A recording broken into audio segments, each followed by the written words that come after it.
करते हैं हम लोग आज एक्सरसाइज 10.2 का, ठीक ना। पिछले वीडियो में, मैथमेटिक्स वाले वीडियो में हम लोगों ने एक्सरसाइज 2.1 कर लिया था, ठीक ना। एग्जाम्पल, एक्सरसाइज, इंट्रोडक्शन सब हुआ था, ठीक है। तो कोई बहुत ज़्यादा पॉलिनोमियल्स के बेस में अब यहाँ आपको जरूरत पड़ेगा तो बहुत ज़्यादा उससे मिलता नहीं है, ठीक ना, ये अलग है, ठीक है। लेकिन फिर भी इसको पढ़ने से पहले उसे देख लेंगे तो ठीक रहेगा। तो वीडियो इसको देखने से पहले उसको देख लीजिएगा, लिंक मैं डाल दूंगा, ठीक है। चलिए चलते हैं, ठीक। एक्सरसाइज 2.2, ठीक है। एक्चुअल में हम लोग पढ़ने क्या जा रहे हैं, ठीक ना। इसमें हम लोग पॉलिनोमियल्स में जो हम लोग उस दिन पढ़े थे क्वाड्रेटिक और क्यूबिक, समझ में आ रहा बात ना, उसी के बारे में बात कर रहेंगे और उसके जीरोज में एक रिलेशन स्टैब्लिश करेंगे, रिलेशन फाइंड करेंगे और जो रिलेशन होता है उसको वेरीफाई करेंगे, ठीक है ना। तो इसके लिए सबसे पहले आपको क्या जानना चाहिए, एक आप सबसे पहले यहीं पर लिख लें स्टैंडर्ड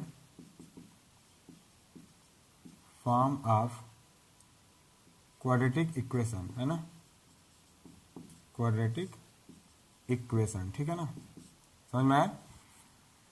एक क्वाड्रेटिक का स्टैंडर्ड फॉर्म क्या होगा वो जानते हैं आप, ठीक ना। चलो आप जानते भी हो कैसा होता है, ax² plus bx plus c, है ना। चूंकि इक्वेशन कह दिए तो इक्वल 0 हो तो ज्यादा ठीक है, समझ में आ गया बात ना। ये होगा, ये आपका standard form of quadratic equation होगा, ठीक है। क्योंकि इसको क्वाड्रेटिक क्यों बोल रहे हैं जानते हैं आप, इसको क्वाड्रेटिक इसलिए बोला जा रहा है क्योंकि इसकी डिग्री कितनी है, 2, इसकी डिग्री 2, मैक्सिमम पावर इसका 2। पिछले वाले वीडियो में देख लीजिएगा, हम लिंक दे देंगे, ठीक है, ज्यादा बढ़िया समझ में आएगा आपको कि डिग्री क्या होता है, ठीक है। और डिग्री 2 तो इसके पास it must have number of zeros 2, इसके 2 जीरोज होंगे, समझ में आ रहा है बात ना, उसके 2 जीरोज होंगे, आप समझिएगा वो 2 जीरोज क्या होंगे, ठीक है। हम उनको मान लेते हैं, है ना, if alpha and beta are it's 2 zeros, ठीक है, इट्स 2 जीरोज, ठीक। अगर अल्फा और बीटा इसके 2 जीरोज हों तो उनके बीच क्या रिलेशन होगा, ठीक है ना, बात समझ में आ रहा ना। अब देखिए, तो यहां से आप एक रिलेशन समझिए, वो मैं अभी वेरीफाई भी कर दूंगा। तो एक इसको हम लोग बोलते हैं alpha plus beta equal minus B by A, पहला वाला, ठीक है ना। और ध्यान से देखिए, अल्फा और बीटा क्या है, 2 जीरोज हैं और इनको सम कर दे रहे हो आप तो इनको आप क्या कहोगे, सम ऑफ जीरोज, है ना। तो सम ऑफ जीरोज का ये फार्मूला आप नोटिस कीजिए, ठीक है। अब देखिए एक और होता है alpha into beta equal C by A, ठीक है। अब समझिए, अब अल्फा इंटू बीटा क्या हो गए, तो प्रोडक्ट हो गए, तो हो गया प्रोडक्ट ऑफ जीरोज, ठीक है ना। इसे भी नोटिस कीजिए, लेकिन मेक श्योर, इससे पहले अगर एक बात एकदम श्योर हो, अगर आप एकदम श्योर हैं कि ए बी और सी क्या है, तब तो ये बात ठीक है। अदरवाइज इक्वेशंस अलग होंगे तो ये बात ठीक नहीं है, अगर थोड़े से मिसकॉन्सेप्ट होंगे आप तो पहले make sure one thing very clearly कि ए कौन है, बी कौन है, सी कौन है, ठीक है स्टूडेंट्स। तो ए देखो x² के बगल में है, तो x² के बगल वाले को ए बोलोगे, x के बगल वाले को बी बोलोगे, और जो किसी के बगल में नहीं होगा उसे सी बोलेंगे आप। इतना अगर क्लियर होगा, ऐसा क्यों बोल रहे हैं, क्योंकि आपको एक बात पता है, कभी कभी ऐसा भी क्वाड्रेटिक इक्वेशन, कभी कभी क्या होता है कि 2 ही टर्म होंगे, सी नहीं होगा। कभी कभी ऐसा होगा कि ये फर्स्ट और लास्ट होंगे, बीच का नहीं होगा, कभी बी गायब मिलेगा, कभी सी गायब मिलेगा, तीनों अवेलेबल मिलेंगे तो कोई बात नहीं। तो उनके गायब होने से मतलब यह है मेरा कि आप जानते रहे कि जो टर्म नहीं है वो 0 है, बी नहीं है तो बी 0 बार है, सी नहीं है तो सी 0 टाइम्स है। ये वाला कॉन्सेप्ट अगर आपका समझ में आ रहा है क्लियर कि एक इसे बोलेंगे x² के बगल वाले को, तब तो ये बात ठीक है ना। लेकिन अगर डाउट है तो आप क्या करिए, तो अब इसी को थोड़ा आगे बढ़ा लीजिए। अब बी बताइए क्या है, बी क्या है, x के बगल वाले को, तो x का बगल वाले का मतलब क्या हुआ, x का प्रोडक्ट, और x एक वेरिएबल है, उसका जो प्रोडक्ट है उसे क्या बोलते हैं, कोफिशिएंट। तो आप क्या बोलेंगे, है ना, कोफिशिएंट, ठीक है ना, ठीक है। कोफिशिएंट्स स्पेलिंग गलत हो जाएगी तो आप देख लीजिएगा, है ना, मेरा हो सकता है, आप मत कीजिएगा गलत, ठीक है। कोफिशिएंट्स ऑफ, है ना, क्या, कोफिशिएंट ऑफ x बाई, ठीक है, कोफिशिएंट, ठीक है, स्पेलिंग देख के श्योर, COE बिल्कुल सही है, ICI, फालतू का कंफ्यूजन यार, है ना, यस मत लगाइए। तो कोफिशिएंट ऑफ क्या हुआ, x, और नीचे क्या हुआ, कोफिशिएंट, अब ये किसका है, ए देखो एक्स स्क्वायर का है, तो कोफिशिएंट ऑफ एक्स स्क्वायर, ठीक है ना। इसे भी बढ़ा लीजिए आप, तो यहां तक मेंशन कीजिए। समझ में आ रहा है? बार बार इतना लिख के रिप्रेजेंट करने की जरूरत नहीं है आपको, एग्जाम में कर रहे हैं तो कर दोगे ज्यादा अच्छा होगा, जितना बढ़िया दिखाओगे उतने अच्छे फायदे होंगे आपको, ठीक है। तो coefficient of x by coefficient of x square, अगर ऐसा आपने लिखा तो दी बेस्ट, अदरवाइज श्योर रहो आप कि ए किसको बोलते हैं और बी किसको बोलते हैं। चलो यहां चलते हैं, ठीक है ना। अगर इसकी बात करें स्टूडेंट्स तो ये क्या हो जाएगा, ध्यान दीजिए, सी क्या है ना। तो सी क्या हुआ, वो तो किसी का कोफिशिएंट नहीं है, ठीक है। तो क्या बोलेंगे आप, कांस्टेंट टर्म, क्या बोल देंगे आप, कांस्टेंट टर्म। कांस्टेंट टर्म क्यों बोले, किसको बोलते हैं कांस्टेंट, अगर कोई बोले कि बताओ कांस्टेंट किसको बोलते हैं, तो स्टूडेंट कांस्टेंट किसको बोलेंगे आप बताइए। कांस्टेंट का मतलब क्या हुआ, free from variable, free from variable, है ना। जो वेरिएबल से फ्री होगा, तो इसमें एक्स लगा है तो फ्री नहीं हुआ, इसमें एक्स लगा है फ्री नहीं हुआ, लेकिन ये तो एक्स फ्री है, राइट। अच्छा वेरिएबल समझते हो ना, ए टू जेड कोई भी लेटर, जरूरी नहीं कि एक्स में हो, ए में हो, बी में हो, सी में हो, डी में हो, यू में हो, बी में हो, वाई में हो, चलेगा, ठीक है। तो कांस्टेंट टर्म के बाद फिर क्या हुआ, हाँ सही लिखा है, ठीक है ना, कांस्टेंट टर्म ही होगा स्टूडेंट। चलिए नीचे ए क्या है, वही बात है ना, कोफिशिएंट ऑफ एक्स स्क्वायर, ठीक है। तो इसे भी आगे तक बढ़ा लीजिए, और अब आपका फॉर्मूला ये हो गया, ठीक है। तो कंफ्यूजन की कोई बात नहीं है, ठीक है ना। चलिए पहला एग्जांपल्स देखते हैं हम लोग, अभी इसको हम कराते भी हैं। तो फिर क्या हुआ, एक्चुअल में हम लोगों को करना है verify the relation between zero and the coefficient, ठीक है। तो एक बात कह सकते हो इसको आप, ये जो आप निकाले हैं ना, इसको क्या बोलेंगे, है ना, इस पूरे मैटर को आप बोल सकते हैं रिलेशन, है ना, relation between zeros and coefficient, ठीक है ना, एंड कोफिशिएंट्स, ठीक है। क्या हुआ, ये जीरोज कौन है, अल्फा और बीटा, कोफिशिएंट कौन है, ये ए बी और सी, कोफिशिएंट्स में और जीरोज में एक रिलेशन हुआ, ठीक है ना। ऐसा अगर आप इसको देखना चाहते हैं तो यहीं पर हम लोग अभी वेरीफाई कर लेंगे इसको, हम लोग बात 2 डिग्री की कर रहे हैं, यानी कि क्वाड्रेटिक की बात करें, ठीक है ना। इसको अगर वेरीफाई करना है तो अपने मन से कोई आप एक एग्जाम्पल उठाओ, ठीक है ना, कोई भी एक एग्जाम्पल उठाइए, ठीक। चलिए हम लोग एग्जाम्पल लेते हैं और वेरीफाई करेंगे, ठीक है। चलो हम लोगों ने ले लिया 2x² प्लस 5x प्लस 2, है ना, इक्वल 0, इसको लिया। अगर इक्वल 0 नहीं है तो फॉर जीरोज आप उसको इक्वेट करेंगे 0 के, अगर नहीं है तो, है ना, और नहीं रहेगा हो सकता है तो आप 0 कर लिया करो, ठीक ना, लेकिन लिख के कि फॉर जीरोज इतना इक्वल 0 होगा, ठीक है ना। तो इसका फैक्टर कर लेंगे आप, तो 2 2 जा 4 और 4 + 1, ठीक है ना। फैक्टर जस्ट होप के करने आता होगा, नहीं तो मैं बता रहा हूँ, 2 2 जा कितना हो गया 4x + 1x + 2 इक्वल कितना हो गया 0। एक अलग से वीडियो में फैक्टर भी बना दूंगा, लेकिन ये वाली समझिए आप बात, ठीक है ना। तो इन दोनों को एक साथ ले लो आप, इन दोनों को एक साथ ले लो, तो क्या हो गया 2x कॉमन लिया तो अंदर कितना हो गया x + 2 + 1 ले लिया कॉमन, तो x + 2 इक्वल कितना हो गया 0। तो आ गया x + 2 ब्रैकेट में 2x + 1 इक्वल कितना हो गया 0। तो यहां से 2 वैल्यू निकल के आ जाएंगे, आप जानते हो मैं डायरेक्ट निकाल दे रहा हूँ, एक -2 हो जाएगा और एक कितना हो जाएगा -1/2 हो जाएगा, ठीक है ना। अभी मैं एक्सप्लेन करने ही रहा हूँ इसको, आप जानते भी होंगे x इक्वल -2 ये, ठीक है। चलो अगर इनको हम लोग वेरीफाई करें, ठीक है ना, 2 वैल्यू मेरे आए हैं तो इनको वेरीफाई करना, चलो यही वाले पे वेरीफाई कर ले रहा हूँ, यही वाले पर, सम ऑफ जीरोज वाले पर, ठीक ना। या यहाँ लिख दे रहा हूँ सम ऑफ जीरोज, तो समझ जाना SOZ, है ना। सम ऑफ जीरोज की बात कितनी होती है, -b/a, ठीक है स्टूडेंट्स। सम ऑफ जीरोज, तो पहला जीरोज आपका क्या हुआ, अल्फा प्लस बीटा, इसी को आप अल्फा कंसिडर करोगे, इसको बीटा, तो -2 प्लस फिर कितना हो गया -1/2, समझ में आ रहा है, -b। इस वाले इक्वेशन में देखो ध्यान से, अगर आपको क्लियर दिख रहा हो, a कितना है, b कितना है और c कितना है। हमने क्या कहा था कि a किसको बोलते हैं, जो x² के बगल में है, तो कितना है 2। b किसको बोलते हैं, जो x के बगल में, तो कितना है 5। c किसको बोलते हैं, जो एकदम कांस्टेंट है, तो कितना है 2, और रखते हैं, तो b कितना हो गया स्टूडेंट्स, b हो गया आपका 5, है ना, और a कितना हुआ स्टूडेंट्स 2, तो माइनस, और इसको सॉल्व करते हैं, तो 2 2 जा 4 और 1 कितना हो गया -5/2, -5/2 वेरीफाइड है, द रिलेशन इज वेरीफाइड। ये किसका हुआ, सम ऑफ जीरोज का। अगर आप चाहते हो कि प्रोडक्ट ऑफ जीरोज भी लगा लें तो उसको भी कर लीजिए, तो c/a होता है, ठीक है।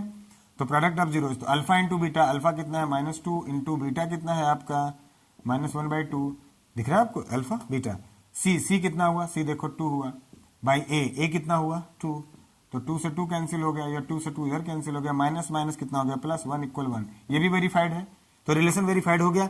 चलिए अगर ये बात नहीं समझ में आ रहा है आपको तो समझिए मैंने क्या कहा था, कोफिशिएंट ऑफ एक्स, तो कोफिशिएंट ऑफ एक्स क्या है 2, कोफिशिएंट ऑफ एक्स सॉरी 5 है ना, तो रख दिया हमने ये रहा 5, और फिर क्या बोले नीचे कोफिशिएंट ऑफ एक्स स्क्वायर कितना है 2 रख दिया। तो ये था। अब ऐसे ही इनके बीच में एक रिलेशन। अच्छा अगर इसके बारे में एक बात आप समझ लीजिए कि क्या हुआ, किसी एक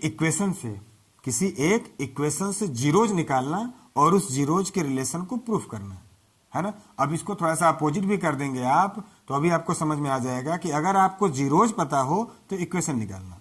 यहां दिख रहा है, अगर दिख रहा है यहां पे तो मैं आपको बता रहा हूं, ठीक है ना। समझिएगा हम लोगों ने क्या किया, बेसिकली स्टूडेंट्स हम लोगों ने किया कि हम लोग इक्वेशन टू जीरोज आए, इक्वेशन से कहां आए जीरोज।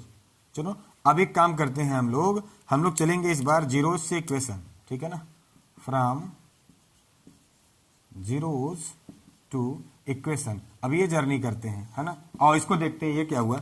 मतलब this time you will be known zeros and you have to get equation, ठीक है ना। मजेदार बात है, इस बार आपको जीरोज पता होगा और इक्वेशन निकालना होगा। दो जीरोज पता होगा, अल्फा बीटा, आप मान लोगे कि अल्फा एक बीटा है, ठीक है। तो इसका डायरेक्ट मैं जो फार्मूला होता है मैं बता दूं कि इक्वेशन इक्वल क्या होगा, ठीक है ना। इक्वेशन इक्वल हो जाएगा एक्स स्क्वायर माइनस, है ना, ठीक है। क्या हो जाएगा, sum of zeros out of X plus product of zeros equal कितना होगा 0। समझ में आ गया, ये इक्वेशन निकलेगा, ठीक है। तो इसको और कैसे लिख सकते हो, इसको ऐसे लिख सकते हो स्टूडेंट, एक्स स्क्वायर, ठीक है, देखिए बड़ा मजा आएगा आपको, माइनस सम ऑफ जीरोज। तो सम ऑफ जीरोज कितने हैं स्टूडेंट्स, देख लो सम ऑफ जीरोज। अच्छा जीरोज क्या पता ये नहीं पूछे यार, तो मान लो दो जीरोज पता है अल्फा एंड बीटा। अगर दो जीरोज आपको पता है अल्फा और बीटा, तो सम ऑफ जीरोज करोगे तो यहाँ क्या कर लोगे, अल्फा प्लस बीटा, है ना, एक्स प्लस प्रोडक्ट क्या हो जाएगा अल्फा इंटू बीटा इक्वल क्या होगा 0, ये कर लोगे, राइट। तो क्या दो जीरोज पता रहा, किसी ने बोला कि जीरोज है 3 और 5, क्या बोला किसी ने 3 और 5, मैं रख नहीं रहा हूं, तो 3 और 5 रखना है तो रख दो, 3 + 5 कितना हो गया 8x और 3 × 5, तो x square minus 8x plus 15 = 0 हो गया, कर लेंगे, मैं रख नहीं रहा हूं, ठीक है ना।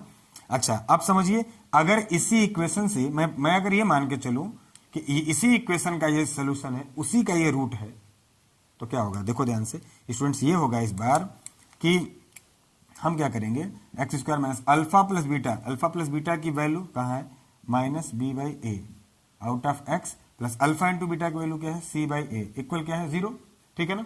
अगर नहीं स्पेस है तो मैं आगे कर दे रहा हूँ, देखते रहिए ना, शायद यहाँ स्पेस की प्रॉब्लम है तो मैं यहाँ कर दे रहा हूँ, है ना। एक्स स्क्वायर माइनस ओपन करो ब्रैकेट, तो माइनस और माइनस क्या हो गया प्लस b/a, और वो क्या है, अरे ये हाँ ठीक है, एक्स प्लस c/a इक्वल क्या हो गया 0। एलसीएम ले लेना स्टूडेंट्स ना, एलसीएम ले लेंगे आप तो क्या हो जाएगा ax² plus bx plus c equal क्या होगा बाई a, उधर चला गया 0। समझ में आया क्या, ये क्या हुआ, ये वही हुआ standard form of quadratic equation.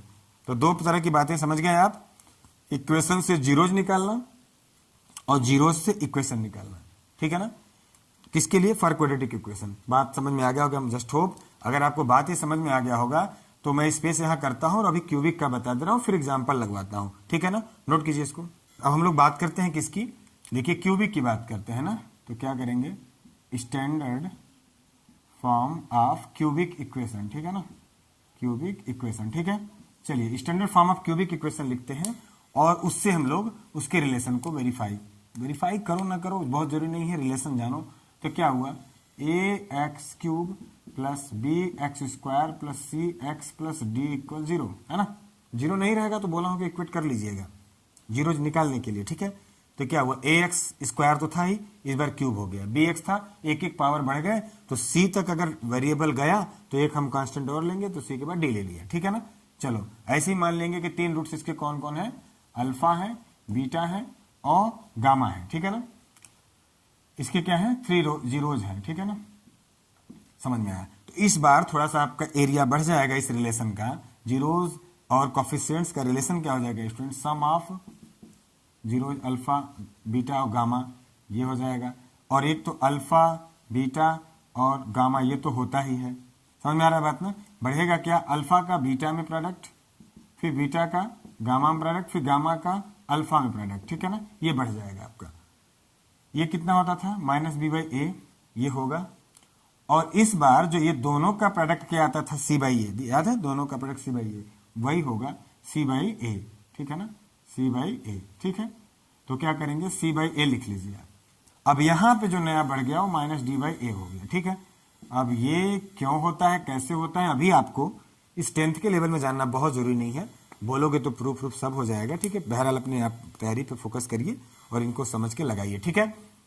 ठीक है स्टूडेंट्स, अब देखिए एक बात आप सोच रहे होंगे कि पिछली बार हमने आपको बता दिया था कि फिर ये क्या हुआ, फिर देखो वही बात हुआ स्टूडेंट्स कि हम लोग क्या करें, हम लोग फिर इक्वेशन से कहां आ गए, जीरोज पर। एक इक्वेशन से क्या पता कर लेंगे, अच्छा आपको एक इक्वेशन दिया रहेगा ना 3 पावर में, तो उसको आप सॉल्व करके फैक्टर करके 3 वैल्यू निकाल लोगे और उस 3 वैल्यू को एक अल्फा बोलोगे, एक बीटा बोलोगे, गामा बोलोगे। यहां अल्फा रख लो, बीटा रख लो, गामा रख लो, उधर ए रख लेना, बी रख लेना, सी रख लेना। तो जीरोज और कोएफिशिएंट्स में रिलेशन, ये भी क्या है उसी की तरह क्या होगा, relation between zeros and coefficient, ठीक है ना, ठीक।